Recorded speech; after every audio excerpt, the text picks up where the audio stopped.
নিষেধাজ্ঞা অমান্য করে শরীয়তপুরের পদ্মা ও মেঘনা নদীতে মা ইলিশ শিকার করা হচ্ছে। জেলার জাজিরা, নড়িয়া, ভেদরগঞ্জ ও গোসাইরহাট উপজেলার বিভিন্ন এলাকা ঘুরে দেখা গেছে নদীর তীরবর্তী বিভিন্ন হাট বাজারে প্রকাশ্যে ইলিশ বেচাকেনা চলছে। স্বল্প দামে মাছ ক্রয় করার জন্য ক্রেতারাও ভিড় করছেন সেসব জায়গায়।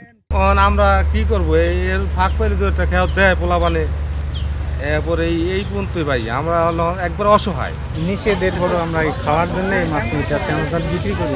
তো অভিযান সেটা কিন্তু চোখে পড়ার মতো না, সারাদিনে একবার দিলে দেয়, না দিলে না দেয়। তো সেক্ষেত্রে কিন্তু জেলেরা কিন্তু সেই সুযোগটা ব্যবহার করে তারা কিন্তু প্রতিনিয়ত ইলিশ মাছ নিধন করে যাচ্ছে। ইলিশের প্রজনন মৌসুম চলায় মা ইলিশ সংরক্ষণের উদ্যোগ নিয়েছে সরকার। এ বছরের ৪ অক্টোবর রাত ১২টা থেকে ২৫ অক্টোবর রাত ১২টা পর্যন্ত সকল নদ নদীতে ইলিশ শিকার নিষিদ্ধ করা হয়েছে।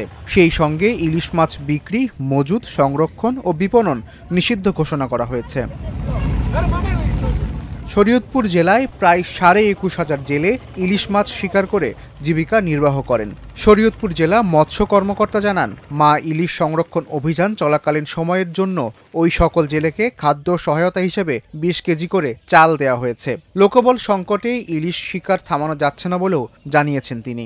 যারা অবৈধভাবে মাছ শিকার করেছে অধিকাংশকে আমরা ধরে ফেলেছি, কিন্তু আসলে ৮০ কিলোমিটারের এই নদীতে আপনার একেবারে এত হাজার হাজার জেলে দুই একজন যে ছিটে ফোটার নামবেন, এটা আসলে বলার মানে এটা কংক্রিটলি বলা যায় না, এটা সত্য।